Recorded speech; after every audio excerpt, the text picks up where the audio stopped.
नमस्कार दोस्तों, धार्मिक कहानियाँ पूरा जरूर सुनें। ऋषि पंचमी क्यों मनाते हैं?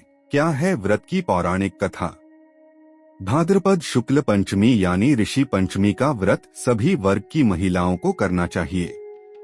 इस दिन स्नानादि कर अपने घर के स्वच्छ स्थान पर हल्दी, कुमकुम, रोली आदि से चौकोर मंडल बनाकर उस पर सप्तऋषियों की स्थापना करें।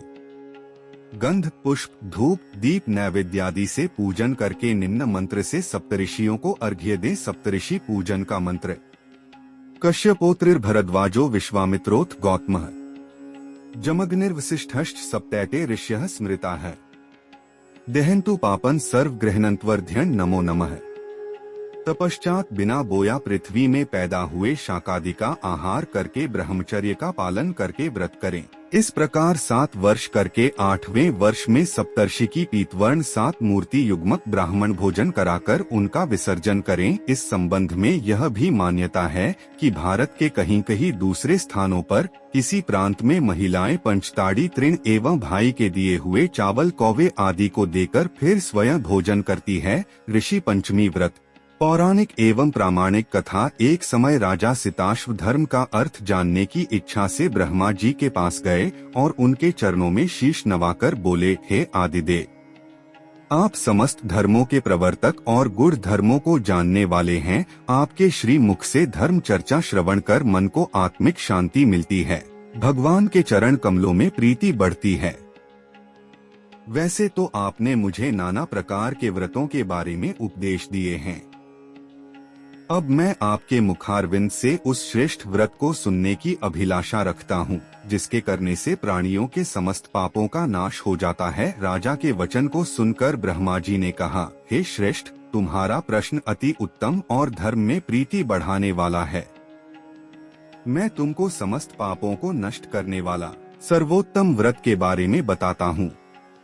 यह व्रत ऋषि पंचमी के नाम से जाना जाता है। इस व्रत को करने वाला प्राणी अपने समस्त पापों से सहज छुटकारा पा लेता है। ऋषि पंचमी की व्रत कथा: एक विदर्भ देश में उत्तंक नामक एक सदाचारी ब्राह्मण रहता था।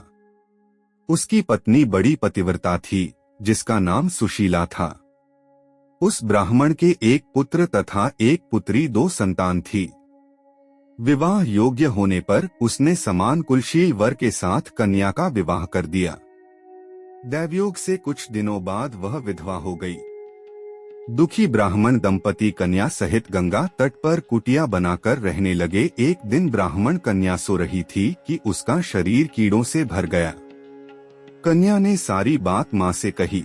माँ ने पति से सब कहते हुए पूछा, प्राणनाथ, मेरी साध्वी कन्या की यह गति होने का क्या कारण है? उत्तंक ने समाधि द्वारा इस घटना का पता लगाकर बताया, पूर्व जन्म में भी यह कन्या ब्राह्मणी थी। इसने रजस्वला होते ही बर्तन छू दिए थे।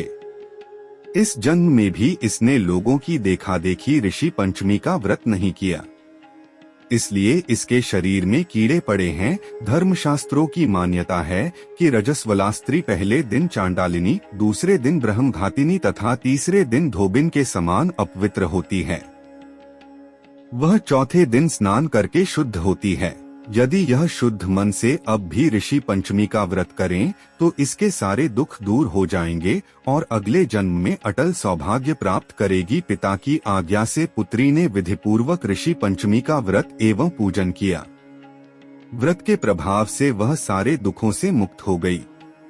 अगले जन्म में उसे अटल सौभाग्य सहित अक्षय सुखों का भोग मिला। ऋषि पंचमी की व्रत कथा: 2 सतयुग में विदर्भ नगरी में शैंजित नामक राजा हुए थे।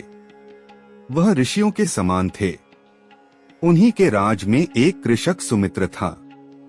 उसकी पत्नी जयश्री अत्यंत पतिव्रता थी। एक समय वर्षा ऋतु में जब उसकी पत्नी खेती के कामों में लगी हुई थी तो वह रजस्वला हो गई। उसको रजस्वला होने का पता लग गया, फिर भी वह घर के कामों में लगी रही। कुछ समय बाद वह दोनों स्त्री पुरुष अपनी अपनी आयु भोग कर मृत्यु को प्राप्त हुए। जयश्री तो कुतिया बनी और सुमित्र को रजस्वला स्त्री के संपर्क में आने के कारण बैल की योनि मिली। क्योंकि ऋतु दोष के अतिरिक्त इन दोनों का कोई अपराध नहीं था, इसी कारण इन दोनों को अपने पूर्व जन्म का समस्त विवरण याद रहा। वे दोनों कुतिया और बैल के रूप में उसी नगर में अपने बेटे सुचित्र के यहाँ रहने लगे। धर्मात्मा सुचित्र अपने अतिथियों का पूर्ण सत्कार करता था। अपने पिता के श्राद्ध के दिन उसने अपने घर ब्राह्मणों को भोजन के लिए नाना प्रकार के भोजन बनवाए। जब उसकी स्त्री किसी काम के लिए रसोई से बाहर गई हुई थी तो एक सर्प ने रसोई की खीर के बर्तन में विष वमन कर दिया। कुतिया के रूप में सुचित्र की माँ कुछ दूर से सब देख रही थी। पुत्र की बहू के आने पर उसने पुत्र को ब्रह्मा हत्या के पाप से बचाने के लिए उस बर्तन में मुंह डाल दिया। सुचित्र की पत्नी चंद्रवती से कुतिया का यह कृत्य देखा न गया और उसने चूल्हे में से जलती लकड़ी निकालकर कुतिया को मारी। बेचारी कुतिया मार खाकर इधर उधर भागने लगी। चौके में जो जूठन आदि बची रहती थी वह सब सुचित्र की बहू उस कुतिया को डाल देती थी, लेकिन क्रोध के कारण उसने वह भी बाहर फिकवा दी। सब खाने का सामान फिकवाकर बर्तन साफ करके दोबारा खाना बनाकर ब्राह्मणों को खिलाया। रात्रि के समय भूख से व्याकुल होकर वह कुतिया बैल के रूप में रह रहे अपने पूर्व पति के पास आकर बोली, हे स्वामी, आज तो मैं भूख से मरी जा रही हूँ। वैसे तो मेरा पुत्र मुझे रोज खाने को देता था, लेकिन आज मुझे कुछ नहीं मिला। सांप के विष वाले खीर के बर्तन को अनेक ब्रह्मा हत्या के भय से छूकर उनके न खाने योग्य कर दिया था। इसी कारण उसकी बहू ने मुझे मारा और खाने को कुछ भी नहीं दिया। तब वह बैल बोला, हे भद्रे, तेरे पापों के कारण तो मैं भी इस योनि में आ पड़ा हूँ और आज बोझा ढोते ढोते मेरी कमर टूट गई है। आज मैं भी खेत में दिन भर हल में जुटा रहा। मेरे पुत्र ने आज मुझे भी भोजन नहीं दिया और मुझे मारा भी बहुत।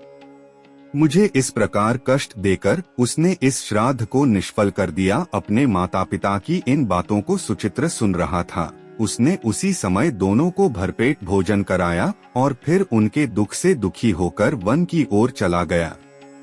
वन में जाकर ऋषियों से पूछा कि मेरे माता पिता किन कर्मों के कारण इन नीची योनियों को प्राप्त हुए हैं और अब किस प्रकार से इनको छुटकारा मिल सकता है। तब सर्वत्मा ऋषि बोले, तुम इनकी मुक्ति के लिए पत्नी सहित ऋषि पंचमी का व्रत धारण करो तथा उसका फल अपने माता पिता को 2 भाद्रपद महीने की शुक्ल पंचमी को मुख शुद्ध करके मध्याह्न में नदी के पवित्र जल में स्नान करना और नए रेशमी कपड़े पहनकर अरुधंती सहित सप्तऋषियों का पूजन करना। इतना सुनकर सुचित्र अपने घर लौट आया और अपनी पत्नी सहित विधि विधान से पूजन व्रत किया। उसके पुण्य से माता पिता दोनों पशु योनियों से छूट गए। इसलिए जो महिला श्रद्धा पूर्वक ऋषि पंचमी का व्रत करती है वह समस्त सांसारिक सुखों को भोग कर बैकुंठ को जाती है। दोस्तों, ऐसे धार्मिक कहानियाँ जानने के लिए हमारे YouTube चैनल को लाइक और सब्सक्राइब करना ना भूलें।